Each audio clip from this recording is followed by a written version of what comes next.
You're listening to A Scary State, and this week we're talking about Iowa. So, Lauren. Yes, Kenzie. Let's get scary. I have to tell you a crazy story. Oh my God, okay. Okay, so Dad and I went out to dinner on Friday, and we go to a restaurant that's like, I wouldn't consider it like a hole in the wall, but it's like, it's local. Every time we go there, pretty much the same people have been working there. Yes. You know, it's familiar, it's homey. Good food. So we're sitting, we're yapping. I'm facing the door. Mm-hmm. So I see these two older gentlemen walk in. They're holding a little white dog. One of them is holding a little white dog? One of them is holding a little white dog. Okay. And they're seated at a booth, like, towards the front. So, like, away from us. And whatever. Okay. So I'm like, they probably said it was a, quote, service dog. Didn't even have a vest. Oh, yeah. I, didn't even think of, they're going into a restaurant with a dog. I was just like, oh, yep, a dog. Okay. Right. Right. And so, whatever. And then all of a sudden, I hear something like along the lines of like, well, we're not going to eat at a place that, discriminates, shows discrimination or is discriminating against us or whatever. And like, whoever the manager was clearly like, okay. Like, okay, bye. Don't know what to tell you. And so they leave with their little white dog and they're walking out. And like, I tried to shush my dad so I could hear. Oh, yeah, absolutely. But he didn't catch on, and that's what I was trying to do. So he just thought you were being rude? Well, no. Eventually, he realizes that I'm not paying attention because I'm staring at this couple as they're walking out the door because they shout like, we're never eating here again. Oh, my God. And then walk out. And my dad's like, everything okay? I was like, no, hold on. Something's happening. And so I tell him what I saw.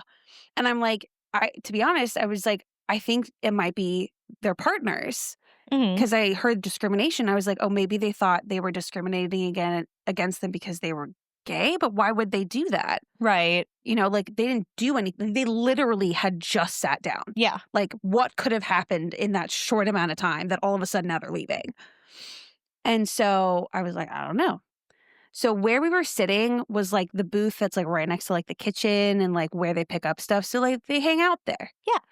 So I hear them talking. Oh, and again, it. I'm trying to get my dad to stop talking so that I can try to listen to what they're saying. But again, he doesn't pick up on it. Oh, poor dad. And I like wave in front of him. He's like, what? I was like, they said something about being racist. I was Were like, the guys not white? No, they were. Oh. The manager was Hispanic looking. I don't know if they thought no, I do know what they thought because I know what happens next. Okay, sorry. Keep Initially, going, yes. I was like, oh, well, the manager was Hispanic. Did they really try to act like he was being racist against them because they were white? That doesn't make any sense. They would have been better off pulling, the homophobic card if they are partners, which talking to my gay friend, he said they most likely are. So I'm like, that would make more sense. Not that it would have been valid. Right. But at least it would have made more sense. And so I was like, what the fuck? Okay, whatever. Dad keeps talking because like they stop talking. And then I hear him again. And this time I'm like, so he stops talking. And the full like finger in front of the lips full, thing. Like, stop talking. And so he stops and I'm like sitting there listening. And I hear racist and white dog. And I, like, my jaw dropped. And my dad was like, what? And I was like, racist against the dog? And he's like, I can't hear a word you're saying. So I type it into my phone on my notes app and show him. I was like, they said something about racist with the white dog. And he was like, what? I was like, I don't know. That's what I heard. I'm like, so I think they're trying to say that they were racist against this dog because maybe it was a white dog? Or maybe the men said something and they were the racist ones. Nope, I know what it is. Dog. Okay, sorry, I keep interrupting. I know exactly what happens. Okay. I thought that was it, and I was like, oh my God, I thought that was about all we were going to get, and that would have been the end of my story. But Dad, kind of slick. And our waitress, like I said, this place is very homey. Yeah. And our waitress was really, really nice. We've had her plenty of times before. And Dad, he's older. He's just being a nice guy. He goes, everything okay? Oh. right? Mhm, Because, like, mhm. everyone heard them when they were like, "We're never coming here Right. again." So it wasn't a weird question. No, not at all. And I was like, "Oh. I didn't think she would tell us." Oh, she was ready to spill the tea. I almost scooted over. I'm like, "Girl, sit down." What Okay, happened? so here's the tea. This is what occurred. Ugh, we love As normal gossip. yes. As what does Mr. Ballin say? According to evidence and witness statements, Oh, yeah, yeah, yeah. this is what happened on the night of February, or what is it, May, whatever. Anyway, so here's what happens. So you walk in and there's not like an official hostess stand, but you kind of stand by the door and like a waitress or waiter Wait to will be see seated. you and they'll kind of guide you to one of the tables. Yes, yes. So she had gotten them. Like our waitress was the one who had met them at the door. And she said that in Virginia, you can't ask. Like if someone says it's a service dog, you can't ask for proof. Interesting. Yeah. And so she just does her due diligence of asking, like, oh, is this a service dog? They say yes. That's about as far as it can go. Right. So she said, great. They had a blanket in their hands when they were walking in. She assumed it was going to go on the floor.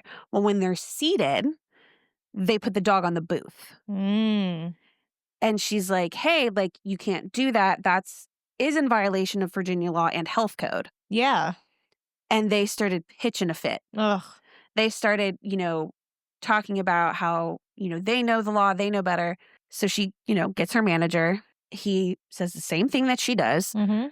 I don't know. No one understands why the dog can just go on the fucking floor. Right. You have a blanket. Right. And it's a dog. Yeah. Like, that's yeah.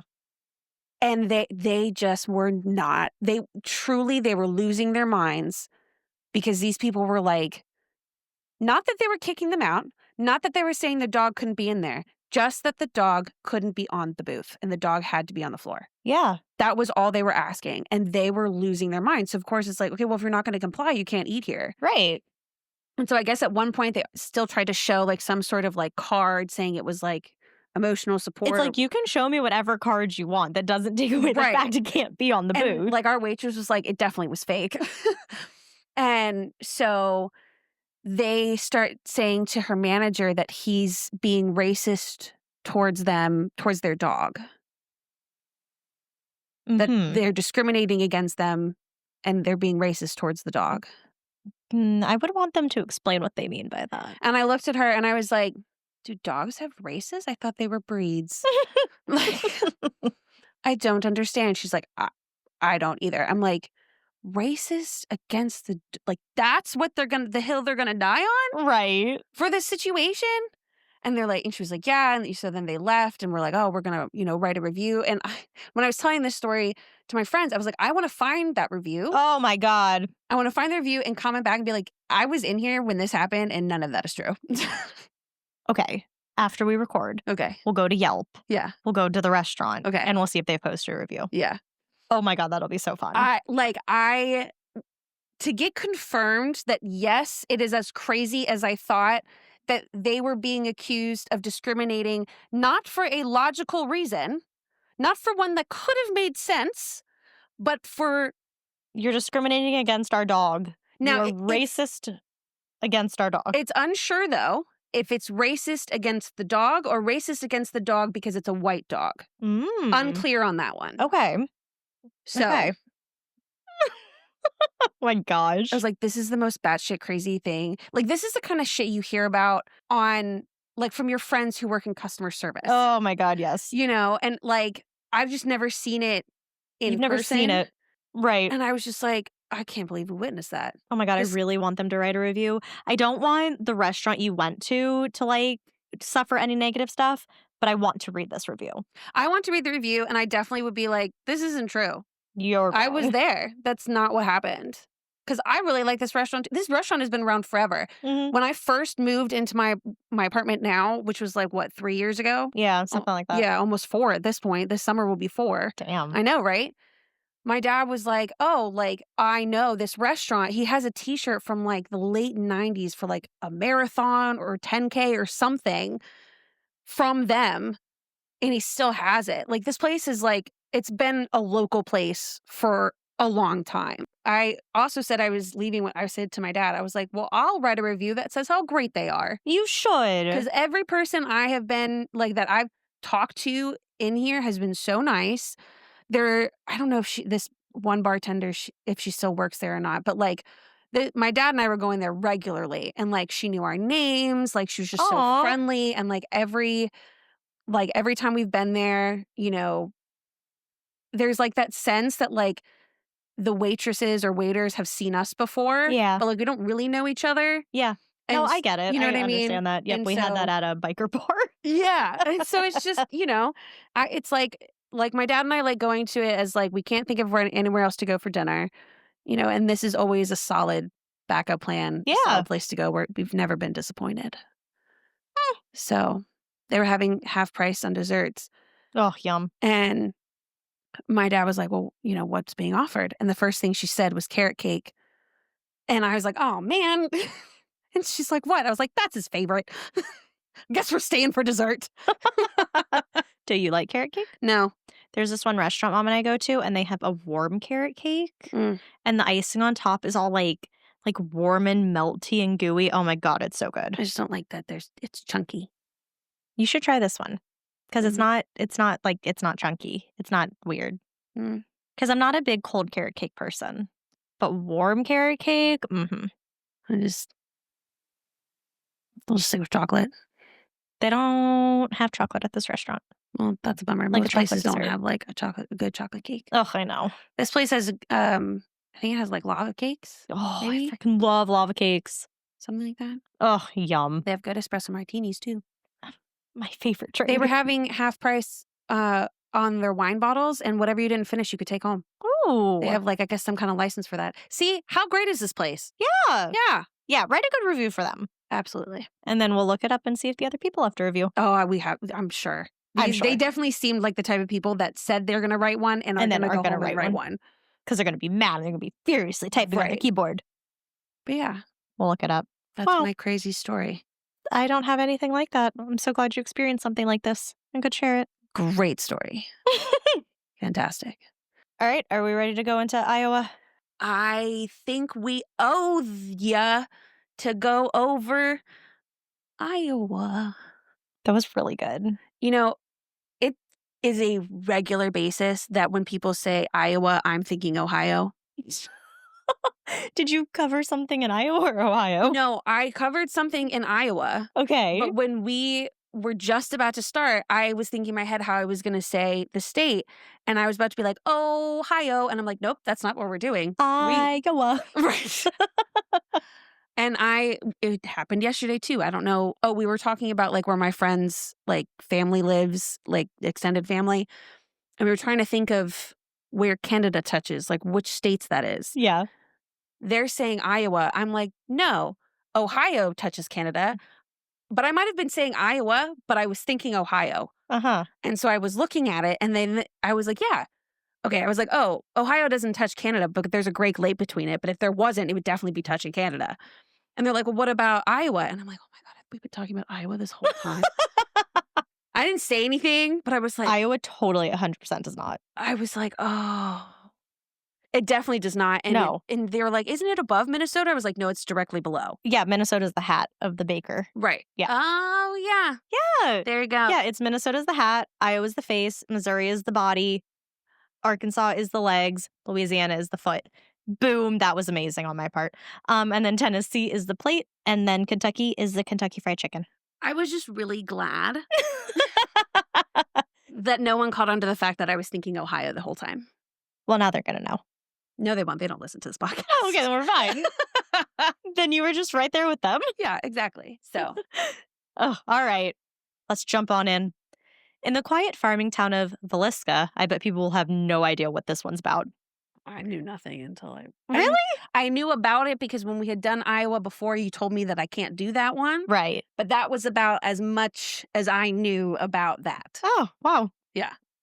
Horror struck on the night of June 9th, 1912. The Moore family, Josiah, Sarah, their 4 children, and 2 young guests Lena and Ina Stillinger, were bludgeoned to death with an axe while they slept. The killer moved from room to room, covering mirrors and victims' faces as they went, leaving behind a scene so gruesome it shocked the entire nation.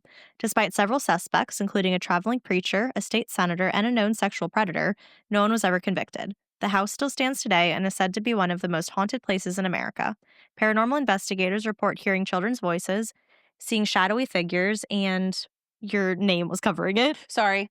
and feeling an overwhelming sense of dread. The case remains unsolved over a century later. Yeah, when we first did Iowa, we had someone comment and they were like, "Oh my God, thank you so much for not covering Villisca. I am so excited to hear something other than that about our state." Yeah. I was like, "You are so welcome." That's Thank what we you. do. That's what we do. That's what we do. On November 1st, 1991, Gang Liu, a disgruntled physics graduate student at the University of Iowa, walked into the campus offices and carried out a calculated shooting spree. Liu had recently lost out on a dissertation award, and he blamed the academic system and specific faculty members. He killed 5 people, including his advisor and the department chair, and severely injured another before taking his own life. The incident stunned the nation and drew attention to issues of academic pressure, cultural isolation for international students, and the difficulty of identifying mental health crises before they escalate. It remains one of the deadliest university shootings in U.S. history.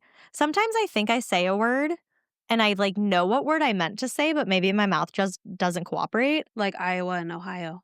Yeah, exactly. Exactly. You get it. I read an article from the perspective of someone who was in their office that day. Oh, scary. And one of the things they had mentioned was that when they had heard the pops, 1991, shootings were not as prevalent As today. as it is today, where you hear that and you might automatically think that's what it is, whether it is or not. Right.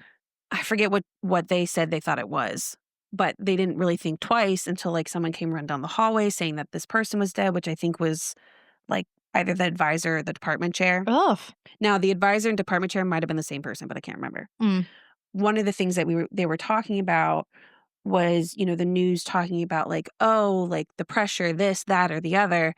And she gave the perspective of apparently his advisor had picked both him and the person who ended up getting it. He had picked both of them. Mm-hmm. He had put in that they should both receive the award. It was some, not what are those called? When you have a committee that's not biased or whatever, just An unbiased committee. yeah, but no, I feel like they're called something else. But yeah, essentially they're looking at the final result without knowing the person, knowing the background, just looking at the content itself, judging just that. Yeah. And they picked the other one. And then there had been miscommunication because he had called the some I don't know, a secretary, somebody to complain to. And in their paperwork, they had had something different. Maybe they had that they won, Mm-hmm. or that they Or a finalist or yeah, something. or maybe they didn't have the information that the advisor had actually put both their names forward and thought they both deserved to win. Mm. Something with miscommunication somehow. And then he ends up killing them, Ugh. all because he didn't know this. And Yeah. he sent a letter to his sister, that was he sent it and then he went and did the killing. And so she got it afterwards. I think she was still living in China. I'm not sure. But it was very I have to do this. It wasn't apologetic at all. Yeah. It seemed very egotistical from my perspective for why he did what he did. Not, yeah, I'm sure there's definitely mental health in there. Yeah, 100%. To say oh, academic pressures, international, that kind of stuff, it just, Yeah. it seemed more his ego got in the way. So it's Ooh. interesting. It was interesting to hear that first person perspective. Yeah. So yeah. Oof. Yeah. Iowa might not be the first place you associate with the Klan, the Ku Klux Klan for those who need to know. Yeah. But in the 1920s, the Ku Klux Klan had a disturbing foothold across the state. At its peak, the KKK boasted thousands of members in cities like Waterloo, Ottumwa, I think so. and Des Moines. The group focused less on anti-Black terror due to the smaller African-American population in the state and more on anti-Catholic, anti-Jewish, and anti-immigration rhetoric. The Klan infiltrated city councils, police departments, and even school boards. Cross burnings were not uncommon. Cross burnings were not uncommon, and meetings often drew large crowds. Eventually, public backlash, legal trouble, and internal corruption led to the group's decline in Iowa, but their presence left a stain on the state's history of tolerance. Yeah. I think I did know that they were I mean, there. it was everywhere. Yeah. Because it was like that movie.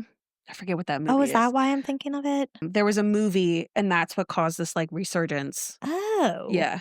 But apparently they would, before anyone kind of like knew what they were and Mm-hmm. like really understood what they were doing, they would go, in their like white robes and Yeah. pointy hats and whatnot into like a black church and like give like $100.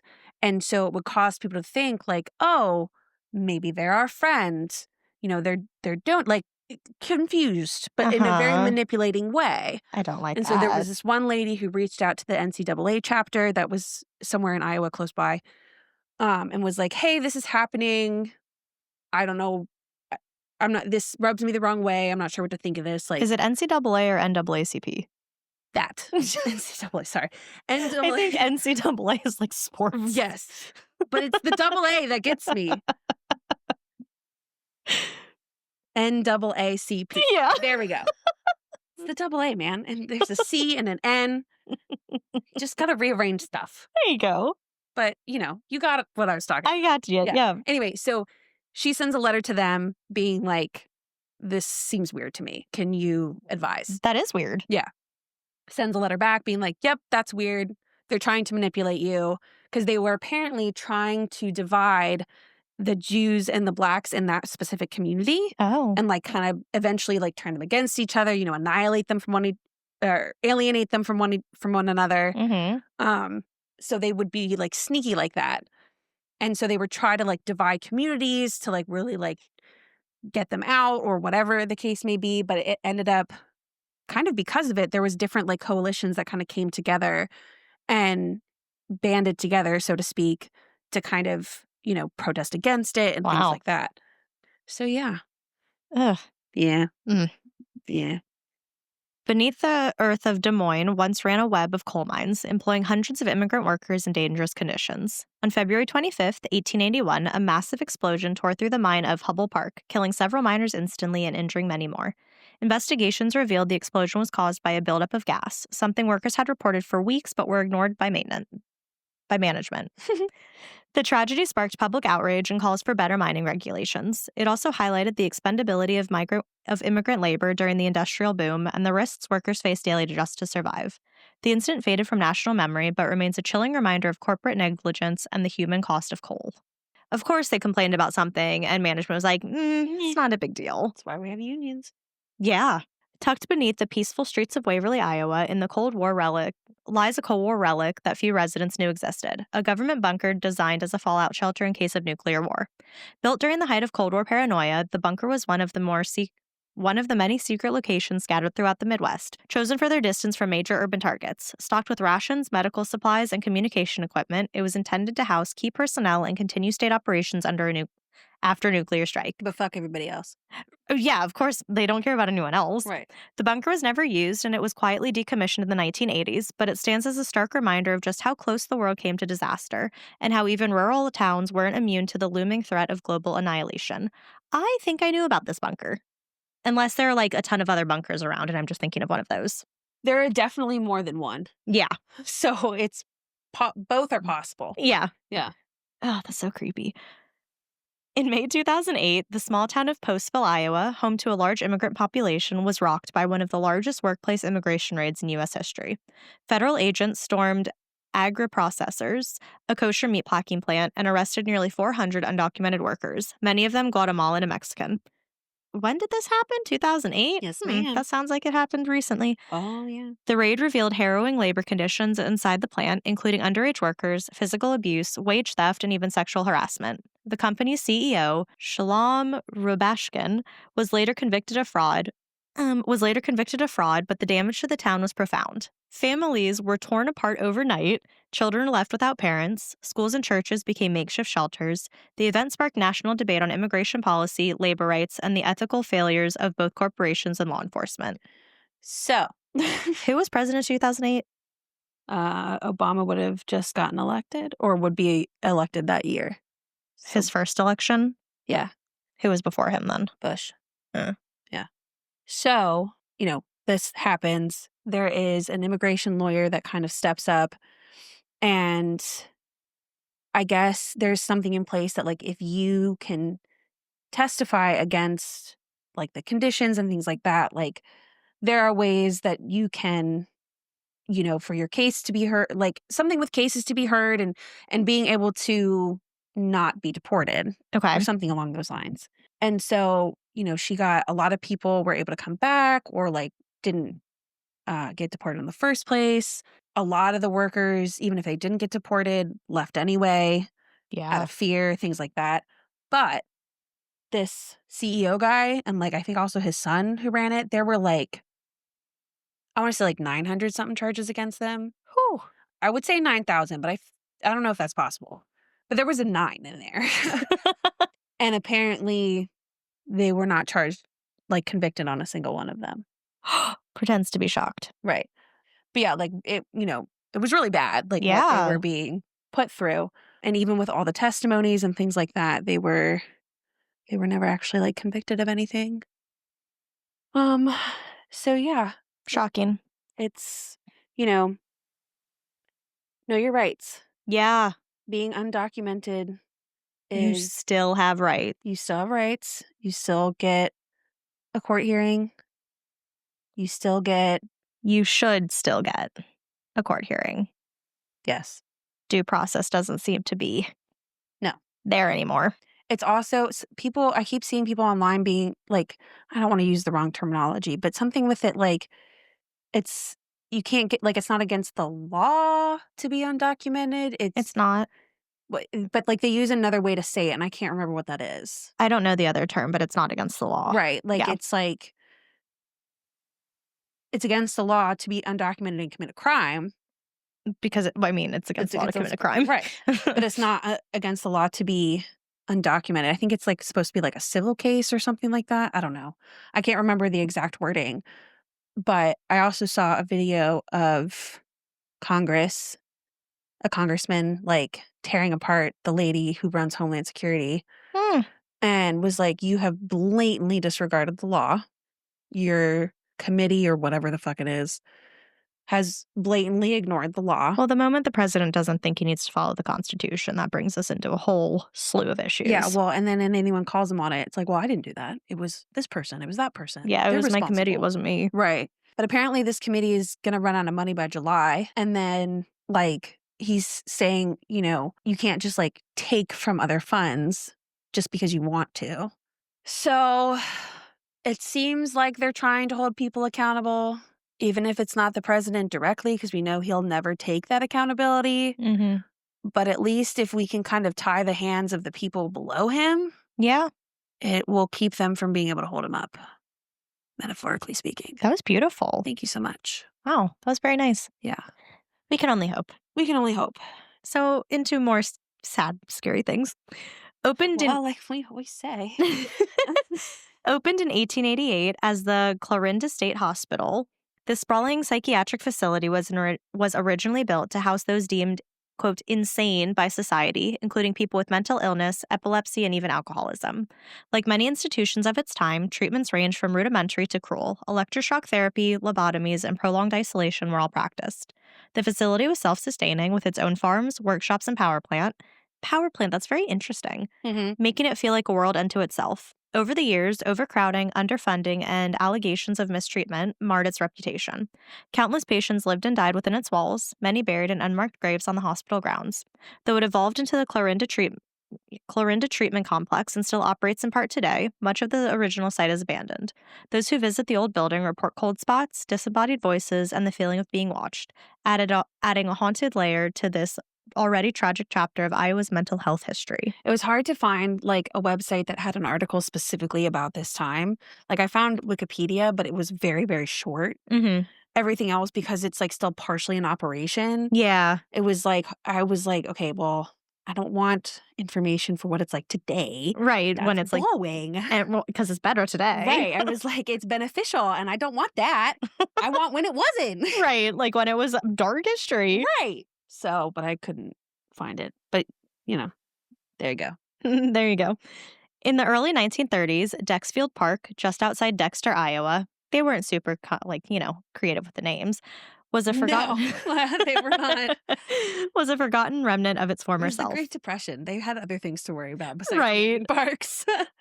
Let's just name it Dexfield. Right. Once a bustling amusement park and resort, it had fallen into disuse and decay. But in 1933, it suddenly became national headline. It suddenly made national headlines again for a far darker reason. Infamous outlaws Bonnie Parker and Clyde Barrow sought refuge there as a shootout with police in Missouri. After a shootout with police in Missouri, wounded and desperate, they hid out in a wooded area near the abandoned park with other members of their gang. The law enforcement caught wind of their location, and a violent gunfight ensued. Clyde's brother Buck was mortally wounded, and Bonnie and Clyde barely escaped with their lives. Locals still speak of the park as cursed ground, haunted not just by the echo of gunshot, but by the specter of America's most notorious lovers on the run. Today, Dexfield Park is little more than overgrown woods and ruins, but the ghost story of Bonnie and Clyde's blood-soaked hideout lives on. Where did they end up dying? I have no idea. It was somewhere south. I thought it was Southwest. That's still technically south. Yeah, I know, but more like, Arizona, maybe even California, unless they're like Texas, Mississippi. Yeah. But actually, I have no idea. Bonnie And Clyde death area. and Clyde. Because I know they died in a shootout in their car. Oh, never mind. South. They died. They were shot to death by officers in an ambush near Sales, Bentonville Parish, Louisiana. Ah. So there we go. The boot of the chef. It is. Yeah. There's a snake in my boat. That's them. Can you name that movie? Toy Story. Oh, good. Obviously. Mackenzie. Well, last week, not this past weekend, but the weekend before, I kept doing that with my sister and be like, name the movie. And she'd be like, oh. And I'm like, you gotta get it together. she should. She's right around the age that should know this. She's 4 weeks older. Exactly. That's what I'm saying. If we know this, she should know this. I know it too. So, Ugh. yeah.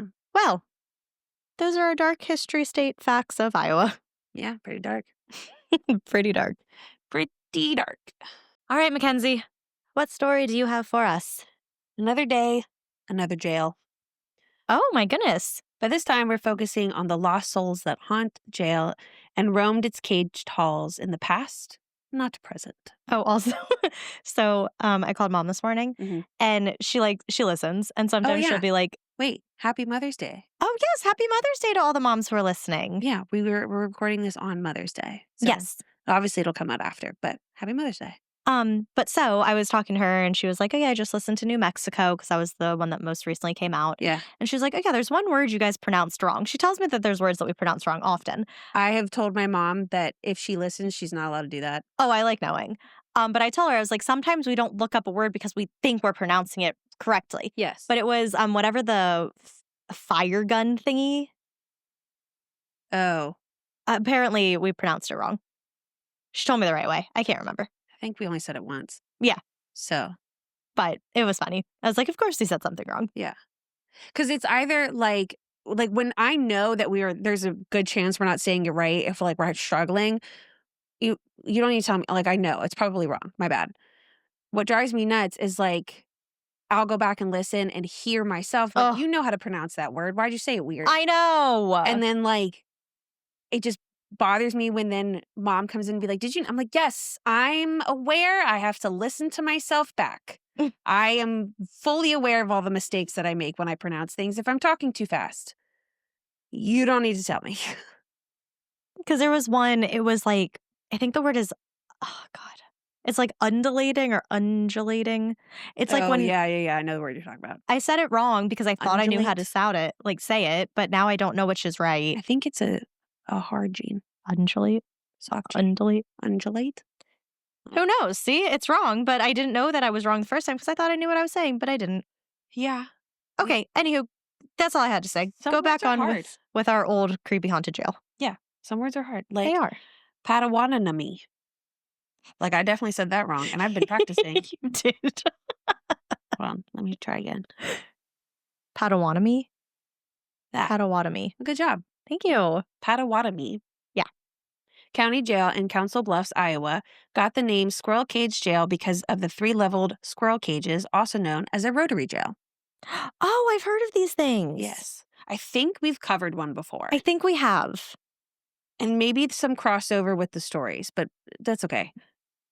The tall cell structure made the jail appear like some cage one might hold a small animal in, hence the popular name. Yeah. I didn't really see it. I Googled a squirrel cage to see what that looked like. Yeah. And because I'm picturing it more like internal with like the cages itself, I was like, there's nothing circular about that.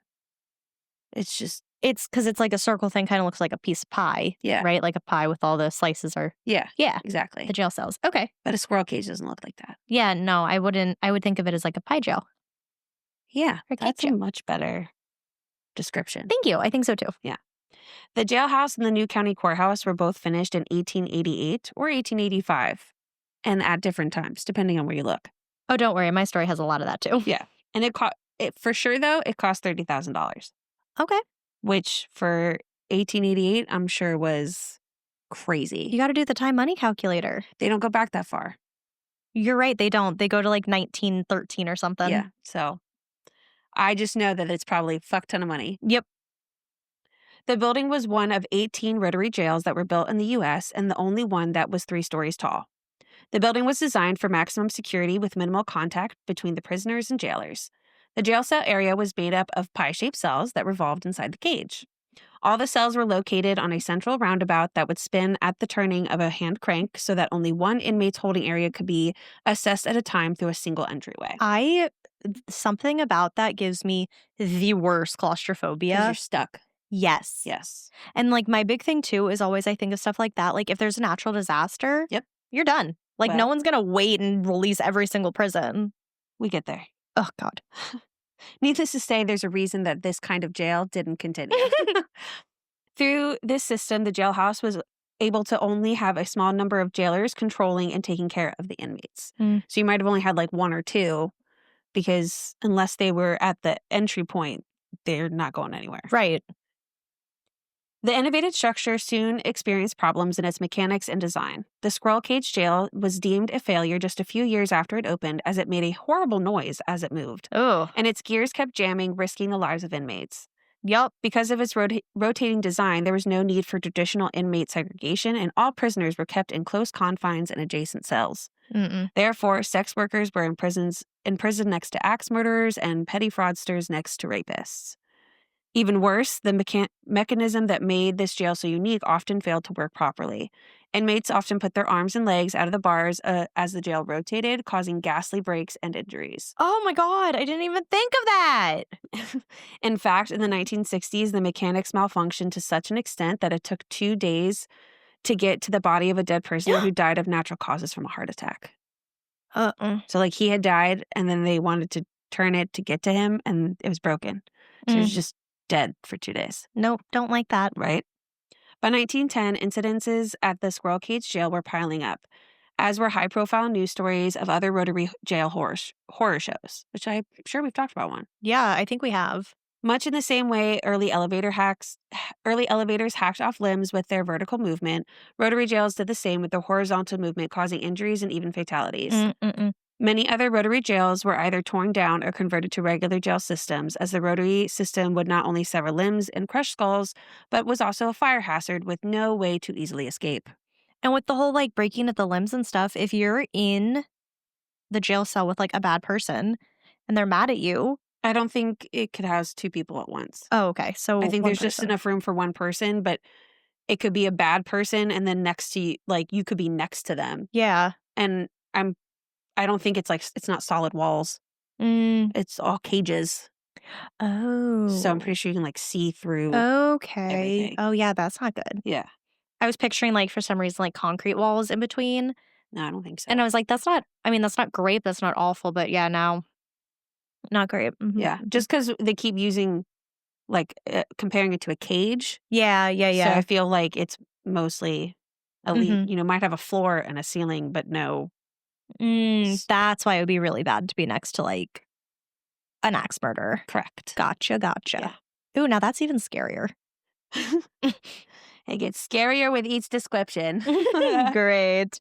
The Squirrel Cage Jail housed mass murderer Jake Bird, a transient who may have killed up to 46 people using an axe or a hatchet and spent 31 years in jail in Michigan, Iowa, and Utah. Oof. At his trial, the killer put the Jake Bird hex on those he saw as involved in punishing him, saying that they would die before he did. As the story goes, 6 people allegedly died, including the judge, who died within a month, the court's chief clerk, 2 police officers who took confessions, and the killer's lawyer, who died on the first anniversary of his sentencing. Coincidences? Who knows? That's kind of a lot for a coincidence. The Bird was hanged in 1949. Oof. Squirrel Cage also imprisoned Charles Noel Brown, who went on a 3-day drunken murder spree and was eventually the last man hanged in Iowa in 1962. His noose is on display at the Squirrel Cage Jail Museum. Ew. Oh, I mean, it's a God. jail museum. I know, What but else do you still, expect to see like, there? here's the noose. Yeah. Like, that's kind of intense. Well, are you sure you want to go to the Museum of Death then? Yeah. Okay. Because you're going to have to get used to a lot more crazy shit than that. I know, that's just wild to me. I don't know why that one just, like, really sticks. What got me when I had gone was seeing old newspapers and just how blatantly they just sprawled crime scenes across the front page. Yeah. Like, no blurring any, like, Mm-hmm. I was like, that's intense. Yeah. That is a lot. So in the front part of the first floor by the front door is a foyer of sorts, with central and side metal stairs that lead up to the second and third floor rooms and the jail cell tiers, ending at the 4th floor where the superintendent apartment was located. Okay. The first floor had like an induction area, like where, you're brought in and you go through like processing, I'm assuming. Yeah, makes sense. Yeah. On the right side, and a small dark closet cell for uncooperative drunks on the other. No, nice. The first floor and second floor cell tiers were supposed to be for petty crime offenders, men, women, and juveniles. Some were awaiting a hearing in court while others were serving county time. The jail's second floor has a juvenile section located above the induction office. Another set of cells on the other side was for women in trouble with the law. There was another room for a prisoner trustee, like a model prisoner who was given additional responsibilities and allowed to like stay in this place, so it was probably a little bit nicer. The cells for male inmates are in the back of the second floor and on top of the first floor tier of cells. The third floor had an apartment for the assistant jailer, an infirmary, and an apartment for the on-site doctor, and cells reserved for inmates accused of murder and other more violent crimes. But you just got placed where you got placed. Yup. The entire 4th floor was an apartment for the superintendent and his family. That's always a thing, and I don't like it. Well, neither did they. The jail operated for 85 years from 1884, so I guess it was finished in 85. Okay. More likely than 88. Anyway, it closed in 1969. In its heyday, the holding cells were used for defendants awaiting trial at the Council Bluffs Criminal Court building and a place to put men, women, and juvenile delinquents who were serving county time for various less serious petty crime offenses. So it wasn't like a prison. It was kind of like that go-between. Okay. So yes, there were some people like serving jail time, like for I'm assuming for like, drunk and disorderly kind of things. Yeah. And then it did have like murderers, but it might be they're about to be sent to death row, like be like executioned. Is that the right way to say that? Yes. Executioned? That sounds wrong. Executed. There it is. Oh my God. Executed. Executed. Yep, that's the word. Oh, man. We're on the right track. Maybe mom has a point. And like things like that. So it wasn't like, a murderer is going to spend the rest of his life in this specific jail. Mm-hmm. It might be like the go-between between him, like if he was during his trial. Oh, okay. He would be staying there while the trial's happening because it's right next to the courthouse. I see. And then probably be sent to like a penitentiary of some kind. Yeah. So it was truly a jailhouse, not like a penitentiary. Right. Yep. Okay. Probably where you went when you were first arrested. Yep. Things like that. It's clicking. Yeah. After it closed for good in 1969, the structure was bought in 1971 by the Council Bluffs Park Board for preservation. The first thing they did was work on getting this building put on the list of the National Register of Historic Places in 1972, and this protected the old building from being torn down. In 1977, the Historical Society of Pottawatomie County That sounds Raise good. thank you. Raise the funds needed to save and renovate the building to be explored by future generations. In 1979, the Historical Society bought the building and turned it into a museum. Today, the jail offers tours of old jail cells filled with stories of inhabitants who came and went and those that never left at all. So, paranormal reports around the Squirrel Cage Jail have been reported since the 1950s. Wow. Bill Foster, who worked as a jailer in the 1950s, opted not to use the fourth floor as his apartment, quote, because of strange going-ons up there. He reported hearing people walking on that floor when nobody was in it, a sensation sufficiently concerning to motivate him to bunk on the second-level prisoner floor instead. But the spirit may actually date back to the jail's origins. A former jail tour guide claimed that she believed the ghost to be the spirit of J.M. Carter, the man who oversaw the building's construction. Mr. Carter was the first resident on the top floor apartment, like he was also like the first superintendent of the jail. And according to the tour guide's theory, he has never left and he continues to watch over the building to this day. Okay. There's also said to be a full-body apparition of Oda Gudith, who was also superintendent of the jail from 1949 to 58 on the fourth floor. Another story comes from a woman working on a project in the building who was startled to see the spirit of what might be a sad little girl, maybe a woman who was Aw. childlike, kind of depends on where you're looking, dressed in gray, sitting in one of the cells, possibly the juvenile cells, maybe. How old were the juvenile cells? Like, would that have been like, like Anyone under 18, I'm assuming. oof. Yeah. And I mean, given that it was like early 19th century, it's not crazy to think of like a kid getting in trouble for like petty crime and things Yeah, like that. that's true. Visitors have felt an unseen presence tugging on their clothes like a child would do. Aw. The head docent reported that one day one of her earrings suddenly went missing. She found it on the sink in the bathroom the next day. She heard the music box in the fourth floor apartment turn itself on. Absolutely not. Mm-mm. Items in the museum have been moved to odd places. Hauntedhouses.com, Ugh, love it, yes. always loyal, said that the apparition of the woman might have been a woman who wanted to be seen as a little girl or an actual little girl who was caught committing a petty crime in like the late 1800s or early 1900s. See, that made me wonder, okay, so, like, if she's a little girl, you're seeing her as a little girl, but, like, yeah, what if people kind of have, like, more of a childlike personality? Mm-hmm. Do you think their, like, spirits would be seen younger? Never thought of that before. Me either until this exact moment. Maybe. Hmm. That sounds like a good possibility. Yeah. Like your spirit is like maybe a representation of who you truly are on the inside. Yeah, something like that, maybe. That'd be interesting. Yeah. That'd be very interesting. I like that. Thank I you. do. I Yeah, like I do that too. as a possibility. Yeah. Yeah. In its long history, only 4 deaths are known to have occurred in the Squirrel Cage Jail, which is pretty good for it being around for 80-something years. Wow. One prisoner died of a heart attack, the one Which that we got talked stuck about, for yep. 2 days when the crank was broken. One in a 3-story fall when trying to carve his name in the ceiling, which I think I've also heard that story at another one of these jails. How did he get to the ceiling? I don't know. Interesting. None of the websites like expanded, just That that this seems is one of the deaths. very dangerous. Well, it is. It resulted in death. Because Yes. he died. Yes. And then one prisoner did hang himself in his cell. So that's 3. The 4th death followed an accident in which an officer was shot when a gun misfired. Some said he shot himself. When they were trying to lock down the facility from an angry mob threatening to storm the jail during the farmers' holiday strike of 1932. Oh. They had arrested like a fuck ton of people. And then there was like an angry mob outside. Oh. And so they were trying to like keep the peace. And Yeah. supposedly his gun misfired. I don't know. Different place. One place says that he shot himself. Other places say, it was just misfired. Right. Not saying that one person or another did it, but yeah. Ugh. If the deaths aren't enough to justify a haunting, some point to the fact that the building is on the site of the old St. Paul's Episcopal Church morgue. Of course it is. Mhm. Because it wouldn't be a good ghost story without that. Yes. The main docent reported that she hears footsteps in the juvenile detention cells just above the office. Quote, staff and volunteers have heard footsteps, voices, whispers, and doors moving.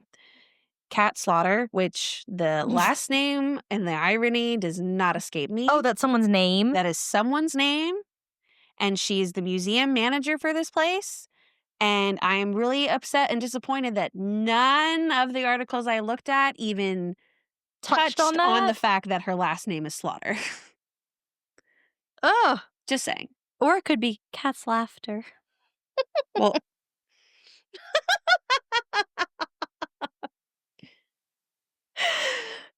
this were like a kid's book, it would be Cat Slaughter's last name, but since this is a true crime podcast, it's Cat Slaughter. Please continue. Thank you. So she said, quote, "Some have seen dark shadows move across the stairs and past doorways."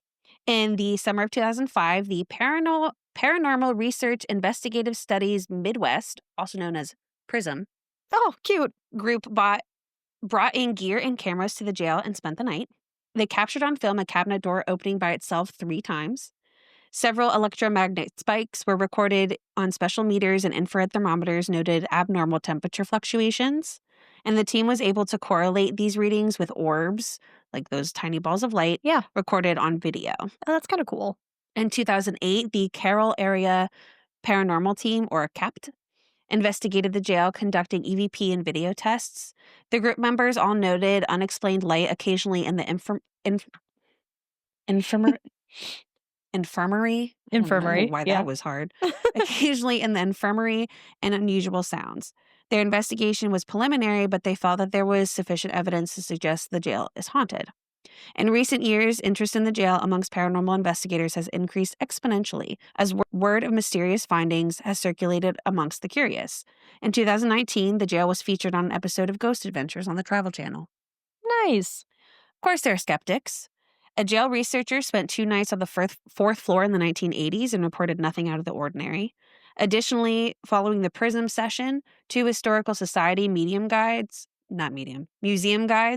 decided to spend all night in the squirrel cage themselves. Ew. The night proved a disappointment. They neither heard nor saw anything unusual.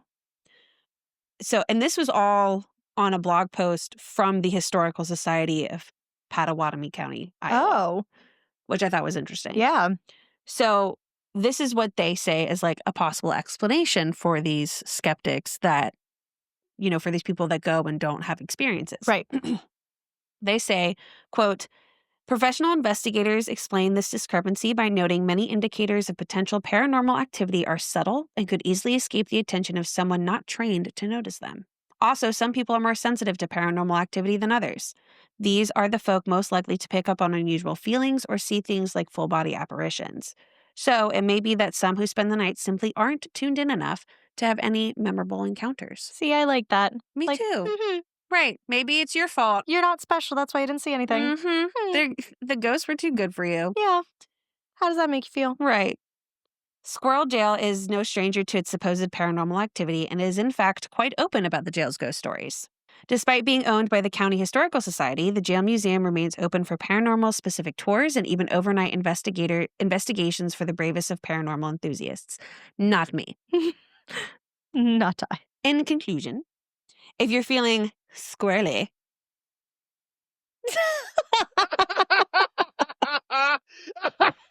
I know. Thank you. You may decide to stop by the old Squirrel Cage Jail to see for yourself what ghostly spirits still haunt its halls. And that is the Squirrel Cage Jail. I'd be interested in going to see it. Of course you would. Well, like, not even, like, doing any of the creepy stuff. Like, not doing a ghost tour, not doing, like, an overnight. Like, just going to see it. Mm-hmm.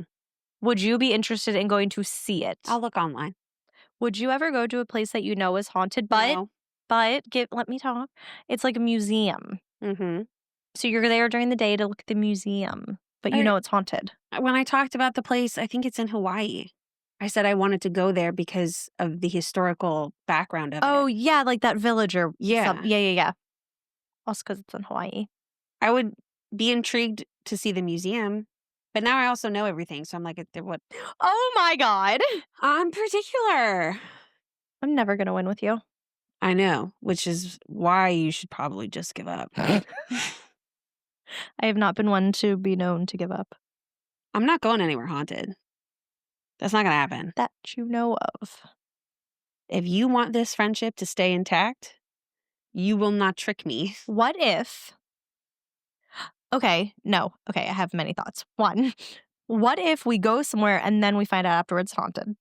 Then I will trust you never again to make plans. Then you should have looked it up on your own. That's all I'm saying. Second off, there's a tavern in Old Town Alexandria. You've talked about that. I know I have. That's drinking and that's alcohol and that's haunted. Okay. You wouldn't want to go there? No. But it seems fun. In what way? That it's a fun tavern. Who doesn't love a tavern? anything extra special about it besides the fact that they'll pour you a drink and then charge you money for it? I feel like a famous person went there. But they're not still there. Well, no, they died. It's like an old-timey famous person. That might still be there. Oh, yeah, in that sense, yeah. So the only thing that they're offering that's unique is that it might be haunted. Yeah. And it's tavern. If anything, that's the deal breaker. Mm. Remember there was one time that one Halloween when we thought we were gonna go together and you were all on board? What happened? You should have made sure I followed through with it because now I don't want to do it Oh anymore. my god. I'll ask again when there's, like, a nice, chill, crisp, like, feeling in the air. You got the Halloween spirit. You can ask. I will. I will ask. But interesting. Yeah, I thought so too. I like the jail stuff. Yeah, it's like fun because there's obviously stories about people who have been there. Yeah. And I'm like, oh, it's always so like, I'm like, am I going to focus on the haunted? Am I going to focus on Like, the bad people who are right, here. like this axe guy? Yes. I was like, who's this and what hex?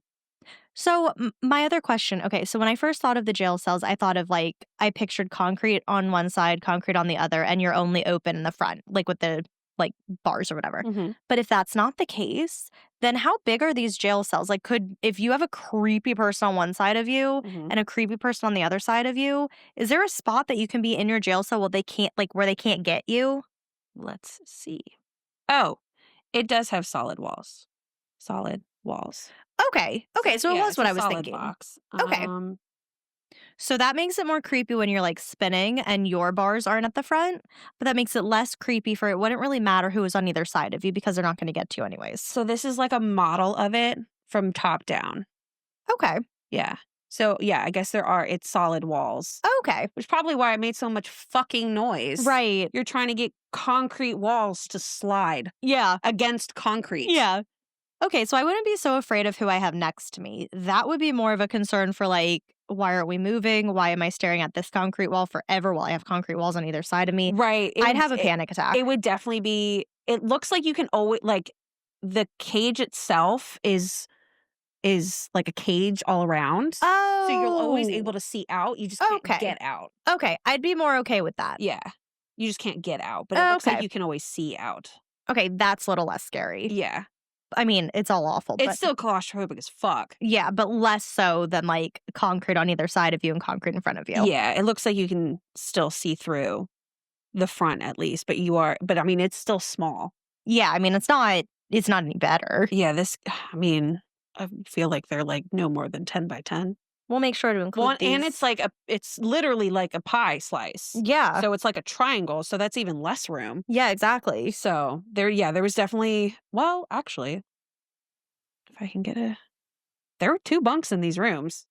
So you do have a person. So you might have shared, yeah, there's 2 bunks in the room. So there's a good chance. Yeah.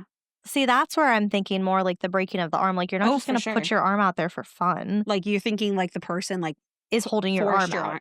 Yes. Maybe. Like, if you guys get into an argument, what way can I hurt you the most? Oh, I'm going to break your arm.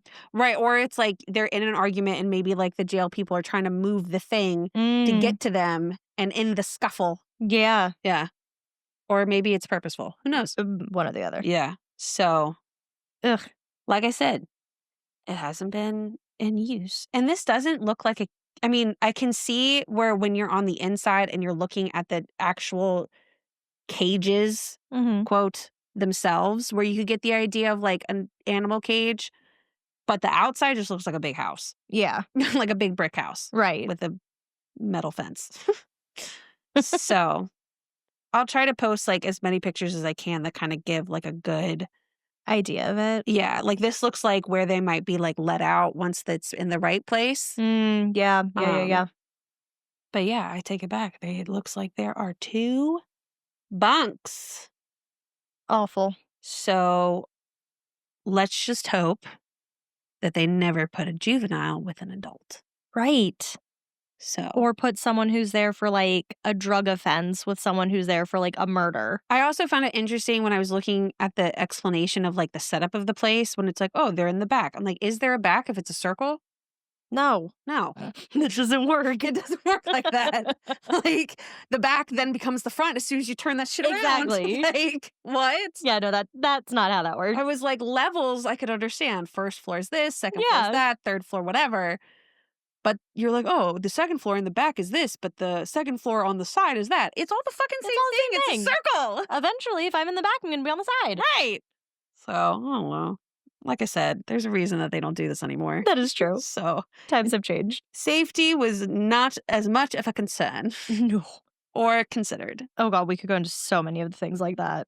I mean, even regular jails were terrible just because of overcrowding, mistreatment. Mhm. And that was like when they were technically built to code, Right. maybe. And so I can only imagine. Oh, yeah, no. I can understand a jail, like, for, like, a county jail, like, where you're staying, when you just got arrested Mhm. or, you only have, like, 3 days in Like the waiting jail. cells or like the short-term Right. stays. Or, like, you're waiting trial, and Mhm. so this is where you're staying while the trial's going on. I understand that concept of, like, you can fit more and just, like, having it be, like, this rotating system. Like, Yeah. the concept, I understand because, like, these people are pretty much rotating in and out pretty quickly. Right. They're not really staying there for long periods of time. Mhm. So, like, conceptually, I understand, like, oh, like, we'll just, Right. rotate them out, literally. Yeah. But when that's one of those things, like, execution-wise, Yeah. not so good. Not so good. Not so good. So, yeah. And it's just, it makes it also less serious, the fact that it's called Squirrel Cage. Yeah. Like, it's not the official name, but that's what everyone calls it. Yeah. And I'm like, I take it even less seriously now. Right. Right. 'Cause, Like, give it I'm like a just scary imagining name. squirrels in these cages. Like, just like with the bars, like, Causing a mayhem. squirrel. I don't know. So, yeah. So yeah, there you go. Yeah. I'll let you go. You can be the guinea pig and test all these places out first and let me know. I'm actually okay with that. Because my anxiety, I don't know if I would be that person. I'm like, am I sensitive to it? Therefore, it'll happen. Or is it a self-fulfilling prophecy? And I'm scared it will happen. So I'm looking for anything that might mean it's happening. Right. And it could be anything. Right. That's Even what, if it's not something haunted. that's what prevents me from going. I can't trust my own instincts because I don't have any when I'm in there because I'm in flight or fight mode. That's when I'll be with you. And I'll be the grounding force. Yeah. There are situations that we get ourselves in that both of us are freaked out, and it does not go well. It doesn't happen often, but there are times it does, and nothing gets accomplished. But those are like bad situations. Like this would A be haunted house is not a bad situation? not for me though. See, that's the thing. Like being stuck in an elevator, not good because we're both afraid. But like a haunted house, like I'm used to that stuff. Like I've been into haunted houses. I've been in many haunted houses. That wouldn't freak me out as much. Even if scary shit happened. Yeah. You wouldn't scream. No, I've never screamed before when creepy stuff has happened. Okay, so like I'm rewatching BuzzFeed Unsolved Supernatural. Yeah. And truly, like, I know Shane doesn't believe in it at all. But when I watch them, I'm like, Lauren is Shane and I am Ryan. Like 100%. Aside from Shane's skepticism, I'm like, that is exactly how that dynamic would be. The only time I was like actually scared was when we were at Fairy Plantation House, and I physically saw a figure come into the room we were in, like a shadow figure. I saw it come into the room. See, I see that a lot. It was so creepy. But then we had also seen something creepy in the room that we had to walk through to get out of the hall, like to the hall from the room we were in. And so none of us wanted to be the last one in the room we were in, but none of us wanted to be the first one into the other room. So there were 3 of us girls trying to fit through a teeny tiny door at the same time so that we were all in the same rooms at the same time. That's funny. So that was when I was actually like truly scared. I mean, I'm constantly thinking I'm seeing shit out of the corner of my eyes. And you probably might be. No, because it's in my apartment, so I think I'm just paranoid it's a mouse again. Because I noticed that it doesn't quite happen anywhere else but my And so, again, I'm already paranoid, so I'm constantly thinking I see shit out of the corner of my eye. Okay, so probably, yeah, in that case. I know myself. I am unfortunately self-aware. To the detriment. Of my own sanity. Yep. Kind of the sanity of others. Us poor people Yeah. who have to be friends with you. Why don't we do this? You go, put on a GoPro, I'll watch it, and I'll be with you while you're doing it, but not physically with you. As long as you're like right outside. I'll be in the car Okay. watching the live feed. But I still need someone with me. I'm not going in by myself. And then you weren't afraid. By myself? No. Like, I won't do that. I'll go in with someone. I'm not going in alone. You can go with Joe. He's been in a haunted house with me before. That's really our only option up to this point. Let's make it happen. I'm so sad that no one can see how little you actually readjusted and just gave up. If I tried too much, I'd pull the microphones out and it would just be this whole thing. Okay, we can end it here so that you can get comfy. What's spooky to you, porn, Lauren? Well, do you have a question first? I do have a question first. Okay. So I heard this on one of the podcasts I listened to. They were like taking questions from people. Okay. And this person asked them this question. And I was like, that's great. I'm going to steal it. Okay. So you have communion Mm-hmm. and the little circle thingies. I don't know what they're called. The wafers. Yeah. Mhm.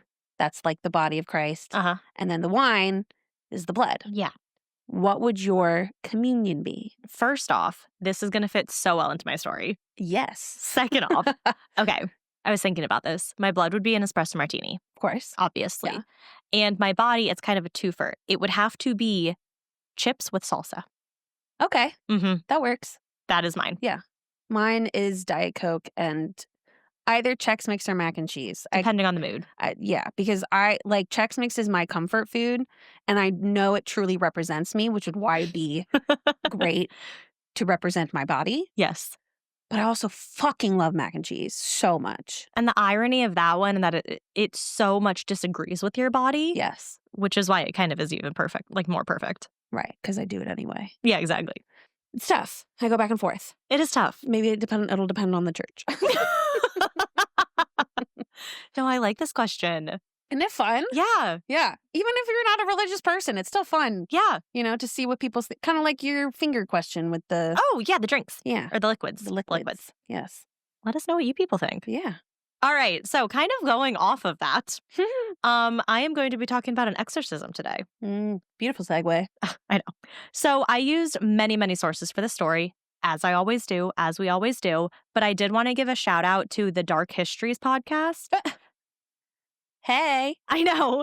I did get a lot of my research from them Cool. because they did a really good, like, just helped me kind of fill in the pieces. Yeah. You know?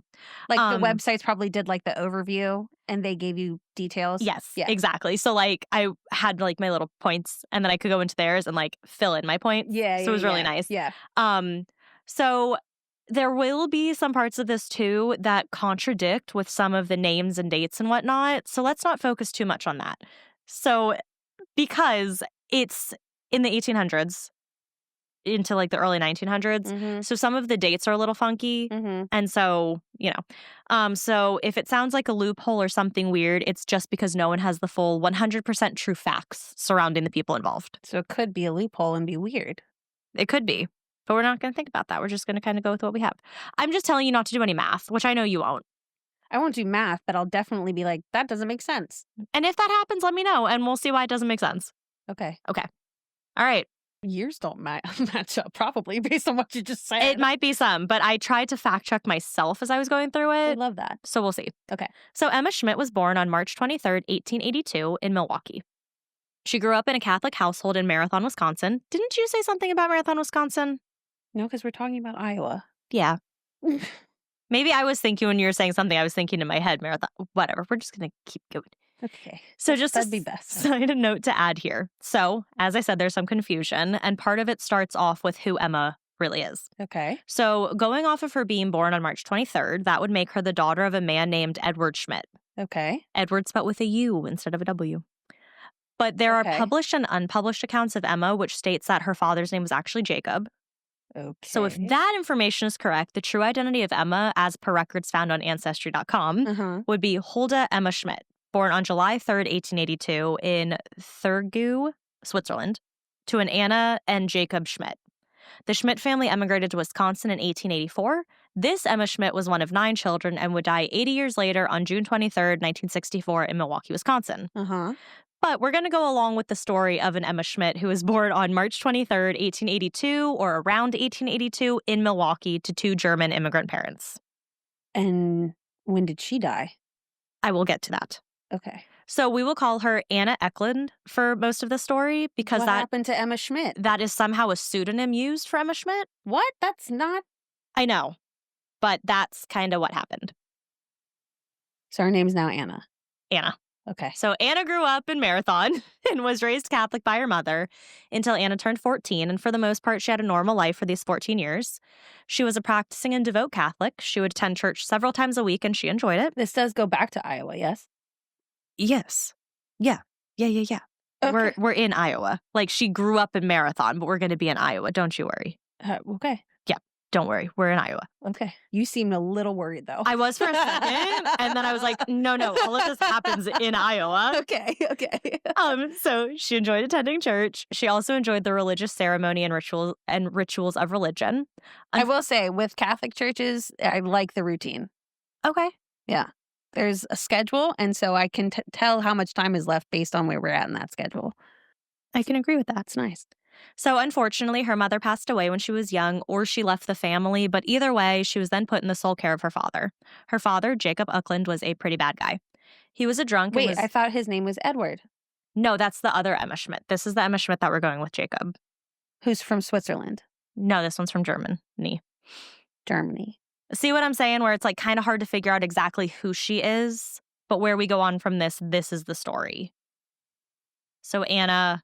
You definitely have already contradicted yourself, but I know. That's what I'm saying. That doesn't make any sense. When I first started doing the research for this, I was like, I don't know what's Because you happening. said Edward was for the girl that was from 1882. That Anna. We're going with a different Anna. But then you just said her dad was Jacob. I know, but for this story, it's Anna and Jacob. But not the one from... We don't know her younger age. We don't know anything before she was 14.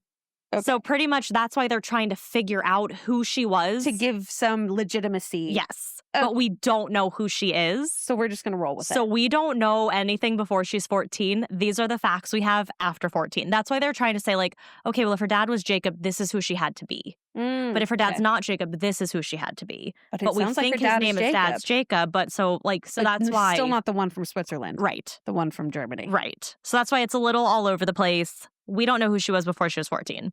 You can't even connect those strings. I know. Okay, all right. I'm letting it go. I know. Letting it go. I know. That's letting it go. That's what I had to do at the beginning of this. I was trying too hard to find out who 14 and younger Anna was. It was not possible. Okay. So 14 years and up, this is Anna. And fuck Emma Schmidt, too. Right.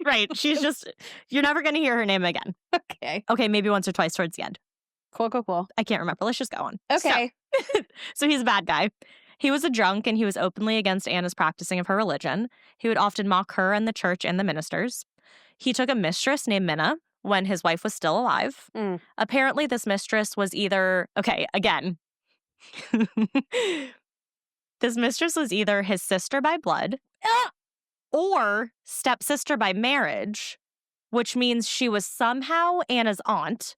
And I don't know how this family tree works, and I can't plot it out, so I didn't even try. I just used what I found online. The fact that someone would even speculate that they were actual blood brother and sister. Yeah. Because, I can get on board with the clueless story. You know? Right. Step siblings. Yeah. Right. Because there's no blood. Still weird. It is weird. But at least acceptable. Ish. More acceptable. But then someone came in and was like, well, they might have actually been related. Yeah. That's crazy. So don't know how the family tree works. Well, I mean, he sounds like he sucks anyway. He does. Her father even tried on more than one occasion to pressure her into an incestuous relationship. The daughter? Uh-huh. With them? With him. With him? Uh-huh. Oh, no. Which Anna flat out refused on many occasions. Yeah. Even on his deathbed, while his final sacrament was being administered by a priest, Jacob scoffed and insulted the priest. So you're going to hell, sounds like. If those rules actually apply, I think that's how that works. Good job. Keep that in mind. Okay. It was around age 4. She gets possessed by her dad. Potentially. Keep that in mind. Okay. So it was around age 14 when Anna started to act strangely. She began to miss church, which was a huge deal. Sure. Not only did she not miss church, but she went several times a day. Yeah. So now not going at all was very abnormal for her. Yeah. She was questioned about this concerning behavior, and she said that she was unable to attend because she felt revulsion in the presence of religious symbolism. Uh-oh. And it felt like there was a physical barrier that stopped her from entering any religious building. Uh-oh. She then began to utter sexualized thoughts of, quote, unspeakable acts through the demonic voices she claimed to be hearing.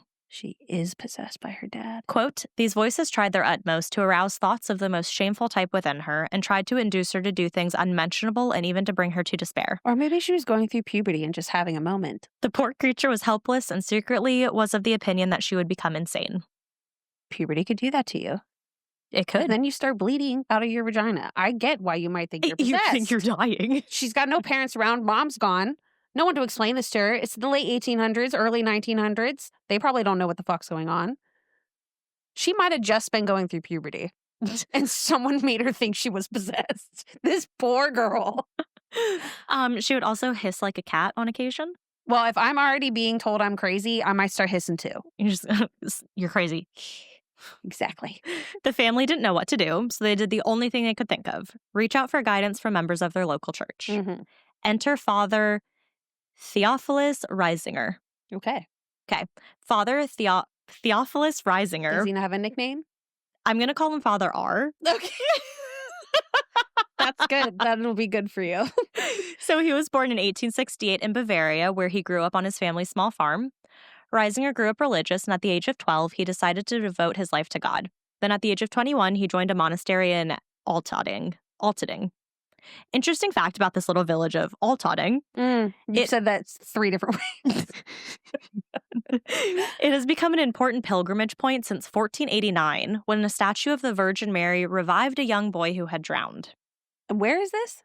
Altading, I think near Bavaria. This state of, is that a country? Bavaria? Yeah. Yes. That makes more sense. Well, it's a state in the southeastern part of Germany. Okay, that makes more sense because I was like, no shot is there a 1400 statue of the Virgin Mary in the fucking United States. Oh, no, this definitely wasn't in the U.S. Okay. No. Sorry, I didn't realize we traveled. Oh, yeah, no, I'm telling you about when he grew up in Bavaria. And then I just kind of assumed that might have been a town name. You know, there's a Paris, Texas, so. Oh, yeah, no. We're like over there. Okay. And I tried to look up the Virgin Mary statue reviving a boy who drowned. Nothing. Especially not in 1489. So. But it has become a pilgrimage point. So. Does the statue actually exist? I don't know. I literally couldn't find anything about this. Okay. Maybe I didn't search well enough, but. So the statue might not even exist. Potentially. And therefore the pilgrimage part might not even be true. Who knows? Okay. Okay, so. We're doing so well. Well, in Altading, Reisinger decided that he wanted to become a priest, but it wasn't in the cards for him in this town, so he moved to Shabash, also kind of in that area, and graduated from priest school in 1892. He then went to New York before settling in Detroit to continue studying the priesthood, so he came to the U.S. In 1899, his training and studies were complete, and he was ordained as a priest. He then moved back to New York, where he was placed in the St. Fidelis Monastery. Then in 1912, he moved to Wisconsin, where he began taking on exorcisms and battling evil spirits. So I guess that timeline kind of checks out if she was 14, right, when this all started happening? Yeah. But there were some in the Catholic Church who were not fond of this type of attention that he was bringing to the church. There was a passage. Yeah, they don't like those exorcisms. No. There was a passage in the biography of his life that said, quote, "We must add that there were some, both without and within the province, who did not see eye to eye with Father Theophilus. We think it true to say that the opposition was not due to the personality of the man, but to the nature of his work, more specifically to his exorcisms." He believed that all of Anna's symptoms were a form of possession, so in 1912, he performed the exorcism rites on her. The exorcism rites are a combination of prayers, rituals, and symbols aimed at expelling evil spirits or demons from a person, place, or object. Okay. So pretty much exactly what you picture when you think of exorcisms. Yep. Father R was able to perform a successful exorcism, and by June 18th of that year, Anna was no longer possessed and went back to living her normal life. Okay. And that seemed to do the trick. Anna was exorcised and cured, and from there, she went on to live a normal life for another 16 years or so. Okay. She still worked with the church, and at this time, Pastor Joseph Steiger was working with her. He would take her to the parish and the convent in Earling, Iowa. So now we're in Iowa. Okay. But after around 16 years or so, Anna started to find that it was difficult to practice her religion. She started to find herself lashing out at her spiritual counselor, at one time going as far as to try to strangle him. Oh. She also started to get the urge to destroy her religious items and symbols. Then the voices in her head started up again, this time trying to drive her into a depression. Uh-oh. So now we're out of like puberty years. Well, she'd be how old at this point? If she 30s? was about 14 when things started happening, and now it's been like 16 plus years. So yeah, she's in her 30s ish. Don't schizophrenia, doesn't that show up, Early 20s. early? I thought it was late, like mid to late 20s. Early 20s. Oh. Hmm. Well, maybe she's delayed. And it's usually men. Doesn't mean it can't be women. That's true.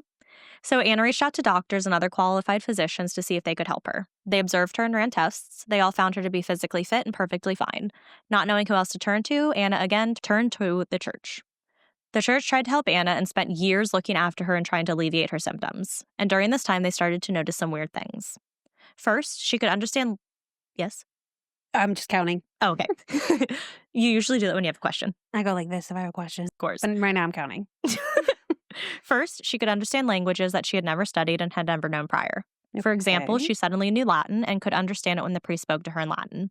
But she would start foaming at the mouth and become enraged when they spoke to her in Latin. She was also able to sense when blessed items were near her. This would be number 2. She would become furious and would recoil at the touch of it. She was able to tell when an ordinary item had been blessed with holy water, and she would call priests out on it, demanding that they remove the item at once. One time, Pastor Steger hid a relic in his pocket. Anna knew and became angry. When asked about it, Anna truly didn't know what was causing these suspected demonic troubles. Mm-hmm. Finally, in 1928, after years of observation, the church formally deemed Anna to be possessed. So now she's in her 40s-ish. And this has been going on for years now. Yeah. Okay. Do we know how many years or just years? We don't know exactly, Okay. but so things started to get weird when she was 14. Mhm. For 16-ish years, she was okay. Yeah. It was around the 16-ish years, so she's in her 30s when she started to like kind of have these things happen to her again. And then what was the year that they're like 1928. So the church observed her for many years. Yeah. And now, after years, they have deemed that she is definitely possessed. Okay. Father R would be the one to take on the exorcism again. In August of 1928, Anna, who would have been in her 40s, would have her first of 3 exorcisms. Damn. The sessions took place at the convent of the Franciscan Sisters, which was just north of Earling, Iowa. Mhm. Father R wanted them to take place away from Anna's home as to not draw any attention to her and to allow her to return to a normal life after the sessions. That's nice. These exorcisms were some of the last ones that were officially sanctioned by the Catholic Church. Ooh. Pastor Steger was the pastor of the convent and was very apprehensive about the exorcisms taking place here, but he did allow it, as did the Mother Superior of the convent. Did he say why? Just because it's exorcisms, it's kind of Okay. scary. Yeah. What's funny, though, is he was like, Father R is like, hey, can we perform these here? Mhm. And the pastor's like, yeah, ask Mother Superior, and if she says it's fine, then it's fine. He thought Mother Superior would say no. Oh. So he's like, if she says it's fine, I'm fine with it. Little did he know that Father R had already asked Mother Superior, and Mother Superior had already said yes. So when Pastor S is like, oh yeah, go ask her, he's like, oh, I did. She says it's fine. So he was like, damn, okay, yeah, you could do it here. Oh. So when Anna arrived, Was she like really okay with it, or was she like, well, I say yes if he says yes? No, I think she was actually okay with it. Okay. When Anna arrived at the convent, her spirits were high. She was willing and happy to have the church help her with this and to submit to an exorcism. But right when she arrived, unprovoked, she attacked the priests who had come out to meet her, lashing out at them and trying to choke them as well. Reisinger and Steger had traveled separately from Anna, and on their way, their car, which was new and worked perfectly fine, failed to start. Finally, they got it ready and arrived 2 hours late. But Reisinger wasn't deterred. He said that it was the devil at work trying to foil their plans, but they would persist. That's what I thought. Well, that keeps going. Finally, when all of the parties had arrived, the preparations for the exorcism began. Maybe she wasn't strong enough before to really truly take over her body. Now that she's older. Who's strong? Anna. That's why it's back. Oh. And able to like fuck with the cars. Oh, okay. And why she had to have 3 instead of just 1. Because now she's older and therefore stronger, and the possession can be like full force. Okay. Yeah. So the first exorcism of Anna took place on August 18th, 1928. But it all started the night before, on August 17th. Everyone was starting to settle into the convent when Anna started to act strange. During the meal preparation that night, one of the nuns took it upon herself to sprinkle holy water over Anna's meal. Dummy. When she entered Anna's room with the food, Anna became enraged. She, quote, began purring like a cat, unquote, and refused to eat a single spoonful until it was taken away and a new unblessed meal was brought to her. This became a common occurrence. When anything that was blessed was near her, Anna would begin to make inhuman animal noises and writhe in agony on the bed. Well, why are they still doing it? I don't know. That seems like clearly the cause. I know. Stop Stop doing it. It was described as, quote, this ugly bellowing and howling took place every day, and at times it lasted for hours. At other times it sounded as though a horde of lions and hyenas were let loose, then again as the mewing of cats, the bellowing of cattle, and the barking of dogs. That's some pretty impressive vocal work. I know. Like, something inhuman. These These screams and noises upset the nuns so much that a rotating schedule was created to allow the nuns to rest and recuperate away from the screams. So finally, on August 18th, the first exorcism began. This one session told Father R that this would be a long process with a few sessions needing to be done. Yeah, I mean, she was able to break down your cars and not even be there. Right, she was like hours away. Right. The arms of Anna's dress were tied down to the bed, then held down by nuns so that she couldn't attack anyone during the exorcism. That always ends well. Always. Being that close is always a good idea. Mm-hmm. Then the priests would attend Mass in the morning and arm themselves with various holy symbols before making their way to Anna's room. Father R started by reciting the names of the Holy Trinity. But as he was doing this, Anna jumped up from the bed after getting her arms free of her restraints and the nuns holding her down and landed atop of the door. The door? The door. She hung sideways and began spitting, growling, and murmuring. Everyone was stunned. But quickly they gathered their composure, pried Anna from the wall, and moved her back to the bed. More people were called in to help hold her down to the bed. Okay. Though Anna hadn't eaten much, every day she would froth from the mouth, then vomit, quote, vast quantities of substances, up to 20 to 30 times a day. Then at times, Anna would fall into a comatose state, at which time the room would fill with an awful stench. In the comatose state, Anna would begin to speak in various languages, predominantly Latin, German, and English, all without moving her lips. But other times, still comatose, she would growl and make demonic murmurings. During these sessions, the priest claimed that there were 5 different spirits possessing Anna. 5? Judas Iscariot.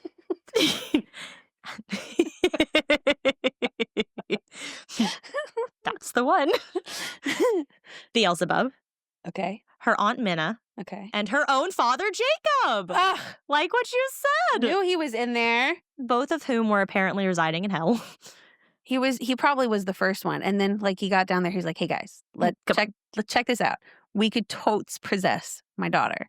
What do you say? You guys in? And then they go. Stop guessing things because you're doing a really good job. Well, that was also totally fake and made up and a stupid little. But you're not wrong. So what? The demons all hanging out in hell, and it's like, hey guys, I know an easy person we could possess. I'll get to it. I will explain that. Okay, so we had our 4 spirits, and then our 5th one was Lucifer himself. So the big man on campus was like, I want in on this action too. Yep. All right, so I wanted to take a little break to go over these spirits. All right, and trigger warning here for mentions of suicide. So we have Judas. According to Christianity's 4 canonical gossips, Judas was one of the original 12 apostles of Jesus Christ. He betrayed him. Judas is the one who betrayed Jesus. Today, his name is synonymous with betrayal and treason. He's the Peter Pettigrew. Yeah. He is believed to be the patron demon of suicide. Oh. Beelzebub. This is another name for Satan and is occasionally known as the Lord of the Flies. He is known as one of the 7 deadly demons or 7 princes of hell. He represents gluttony and envy. I thought that was lust. And it was oh, that's Jezebel. Never mind. No, yeah. This is Beelzebub. Okay. Then we have her father, Jacob. So Anna's father abused her when she was young, and before he died, he tried to initiate a sexual relationship with her. Mm-hmm. Because she had denied his advances, he placed a curse on her. Mm. He and Anna's aunt, Minna, were also and Anna's aunt, Minna, were also having an affair. Right. Which we knew. Right. So her aunt having an affair with her father, and many claim that she was a witch and a child murderer. Good. And then I don't have to go over Lucifer. We all know who he is. Yeah. It was during one of these sessions that the priest was able to ask what the spirits wanted. They replied that they wanted Anna to hang herself so that she would go to hell. If I'm going down, you're going down with me. There were also scores of other demons who would arrive in packs, but they were easily driven out by the exorcism. So she's like a rotating door of demons. Pretty much, yeah. This There's like poor these girl. 5 main ones and then just a ton of other ones who would come in. And so the exorcism wasn't able to get rid of the 5 big ones, but it was able to get rid of all the little ones that would come in. Interesting. So the first exorcism ended up lasting 8 days and ended on August 25th. Father R deemed it necessary to take a break and let everyone recuperate and renew their How do you convictions. decide when the exorcism is done? I guess people are just too weak at this point, so they needed to rest, renew their convictions for the battles that See, still when lay. you said 3, I thought 3 days. Like I thought, Oh, no. 3 sessions. This was session 1 that lasted 8 days. oh, Yeah. I see. Okay. When the exorcism ceased, Anna would open her eyes and return to a normal waking state. They resumed the exorcisms on September 13th. This time, Father R was able to gather a bit more information about the spirits possessing Anna. He would ask the demons a question in any language, and they were able to reply in whatever that language was, making it seem as though the demons really knew everything. Then the individual spirits started to emerge and represent themselves.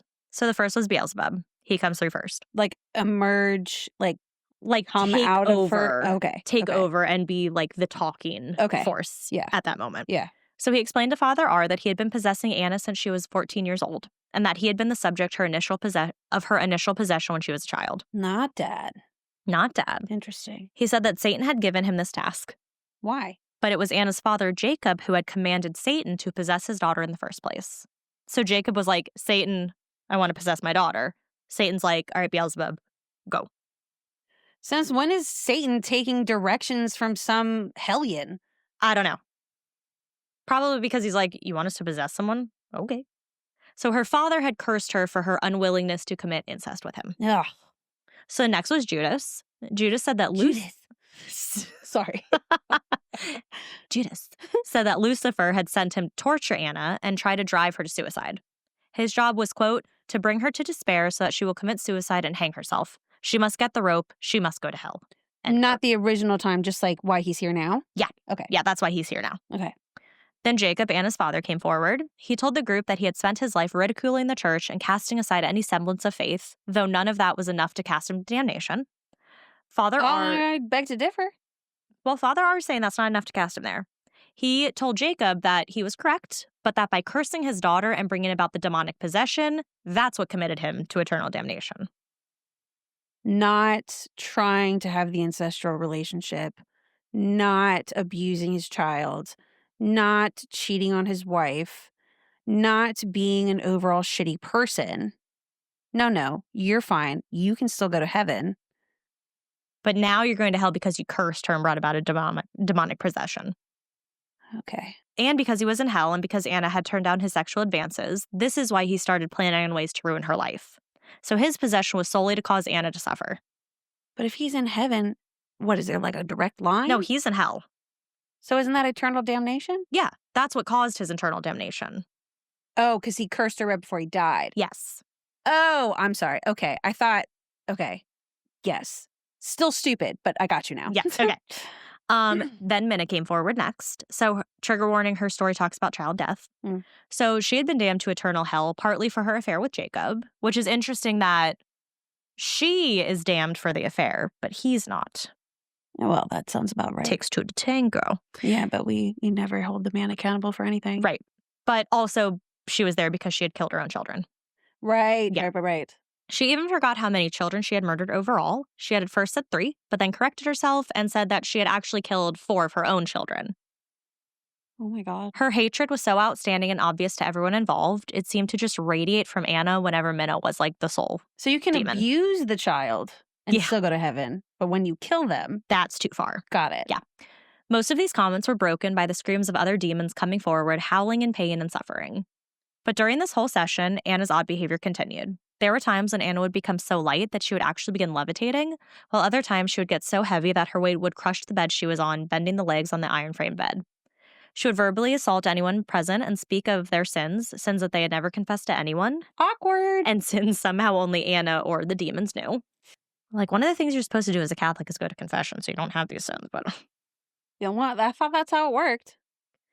Her body would also become so swollen and distorted that the nuns feared that Anna would actually burst. When her head swelled up and her eyes bulged, she looked almost unrecognizable. Ooh. Carl Vogel, I'll talk about him in a little bit, but Mhm. he would later write about this, saying, quote, "Then too, her whole body became so horribly disfigured that the regular contour of her body vanished. Her pale, death-like and emaciated head, often assumed the size of an inverted water pitcher, became as red as glowing embers.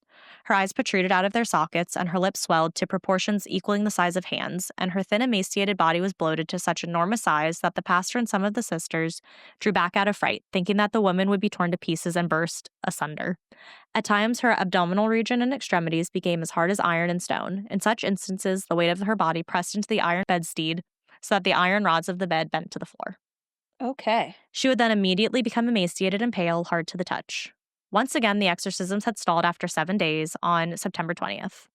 So it was around this time that Pastor Steger was starting to feel the effects of the whole exorcism thing. Mhm. So he had been taunted by Lucifer, who was trying to get him to turn against Father R. He was Mm. also starting to doubt his involvement in the case, and a strong sense of foreboding fell upon the pastor.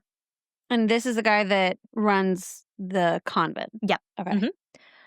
Anna would yell things at all of those present, but the threats and beratement were mainly aimed at Pastor Steger.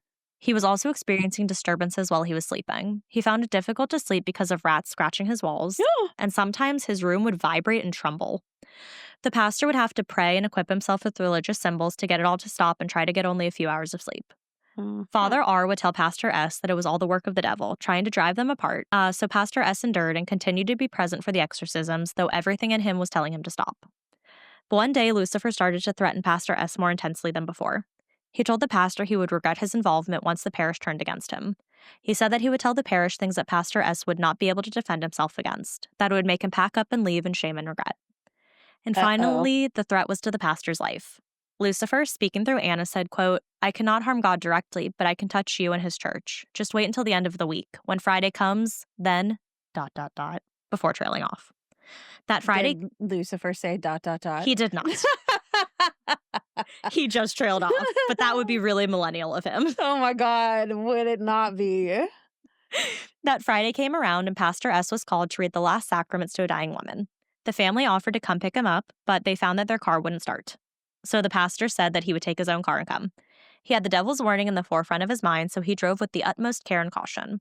He had driven this road countless times and he knew it, but he still drove with extreme caution. The trip there was uneventful and he made it safe and sound. After he preferred the last sacraments for the woman, he turned around and headed home.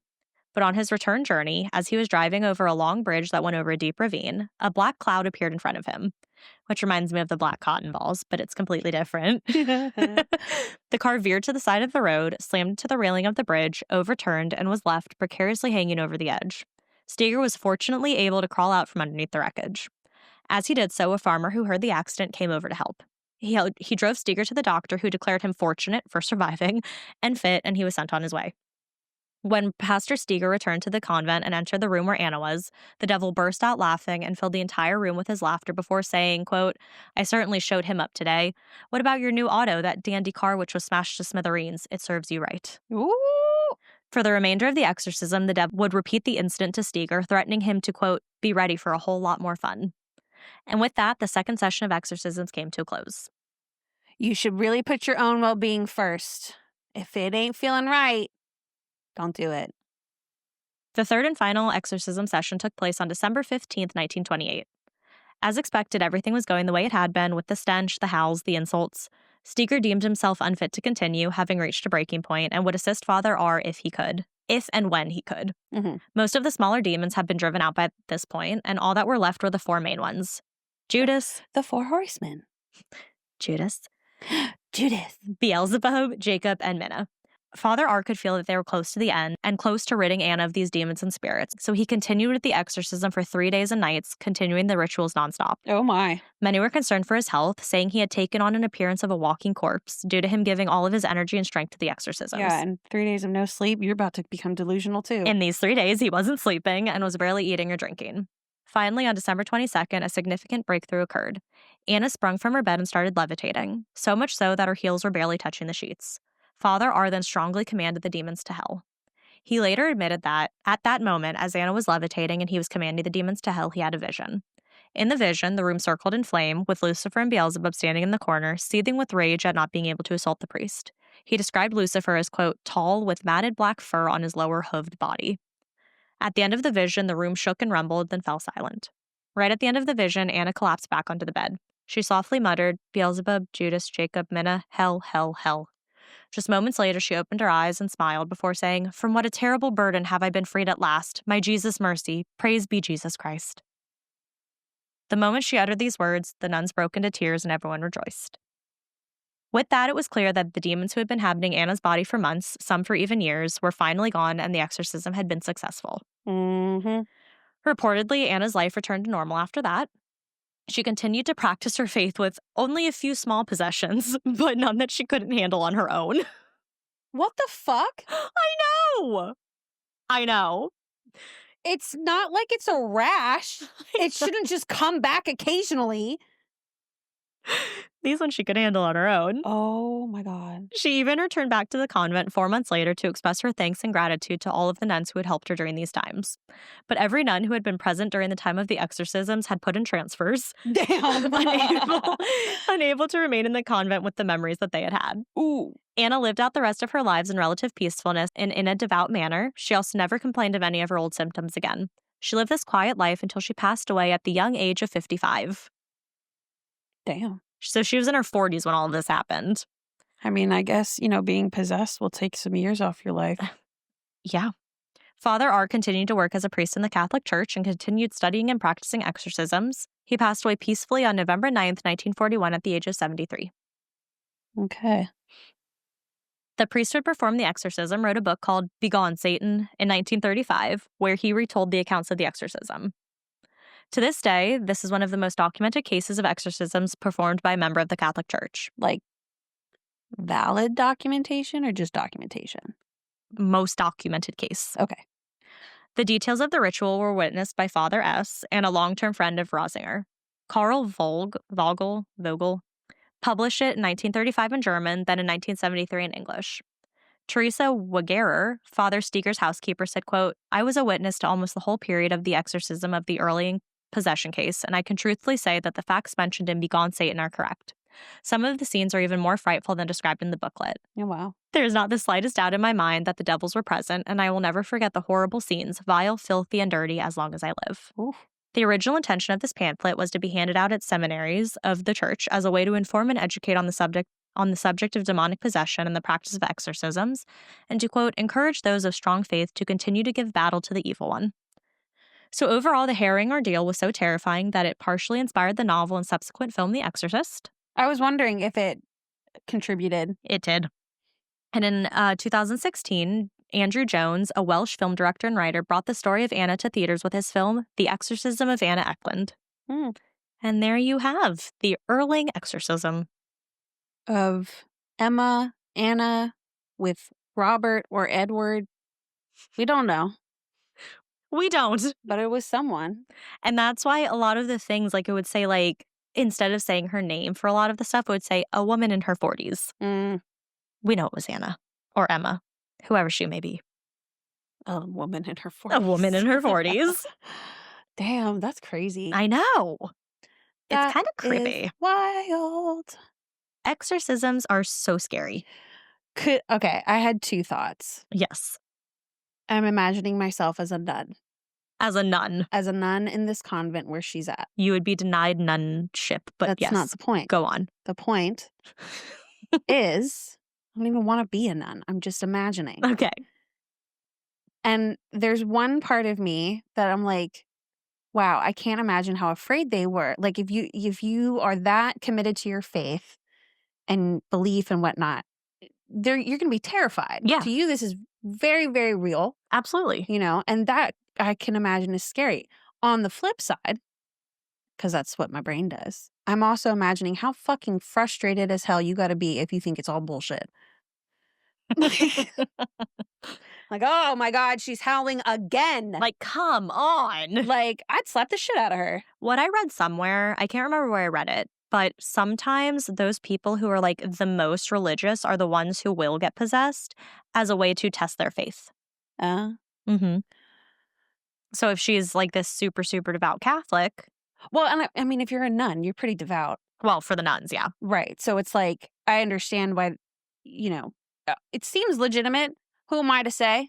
I always like to keep my mind open. Yeah. Who knows? We don't know which one's right. Could be any of us. Could be none of us. Who knows? Right. Could all be a simulation for all we know. I'm open to ideas. It'd be cool if, like, once we did die, we figured out who was right. I hope. You know? Like, okay, good for them. Mhm. Anyway, I also just, like, comedically, I'm like, wow, oh, man, they're really scared. And I'm like, but what if there's that one that's like, y'all, really? Like, what are we doing here? What are we doing? Why are we letting her do this? If we ignore her, it will stop. Right. This is just behavior to get attention. She had a shitty upbringing. Right. Here this we are. is trauma. Just let her be for a little bit and she'll be fine. But no, apparently not. Apparently she was bad. Yeah. Sounds like it. Even if it was like just her, the shit she did was fucked up. Mm-hmm. Like, she hurt people. Yeah. Yeah. When I went to Italy, we went to some convents. We would like walk around and stuff, like ones that obviously weren't like operational anymore. And what the nuns could do in their rooms, the rooms are already kind of scary in the first place, but what the nuns could do was they could have a mural painted of like one of their favorite scenes from the Bible, right? And some of them chose the most graphic, scary scenes from the Bible. And I'm like, okay, you're in your creepy nun room in this creepy old convent that doesn't have electricity. It just has like fire. And you have this creepy mural. Like, you're going to add to like this like religious fear. What is there to do in a convent? Other than read the Bible. This is probably, their rooms are about as lively as their lives are going to get. Maybe they do it for the excitement. It was scary. Yeah. Because I like looked at one and I was like, I mean, looking at the two of us, it's kind of wild to think how into like true crime and stuff we are. I kind of look at it as the same way. Yeah. You know? Yeah. Like, that's a good point. Yeah. That's a good point. But yes, so an exorcism. How do you solve a problem like Maria is about to be stuck in my head the rest of the day? The sound of music. So. Good for you. Well, they're in a convent. When they sing it. No, it makes sense. I get the connection. This is not good for me. This will get annoying eventually. Only for you, though. You should think I'm not going to start singing it out loud. Do you not know me? Silly girl. I think everyone knows you by this point. They'll be lucky I'm not going to sing it here. You are also welcome. Mm-hmm. Well, thanks for listening. As always. Like and review us places. Comment on things and let us know at ascarystatepodcast@gmail.com. Mm-hmm. And social media is also a Scary State Podcast, I think. Or Scary State Pod. That's Twitter. I never use it, but you're welcome to follow us. Yeah. One of these days. Twitter is a scary place right now. So yeah. But yeah. So that's all we have. As always. So stay scary. Stay safe.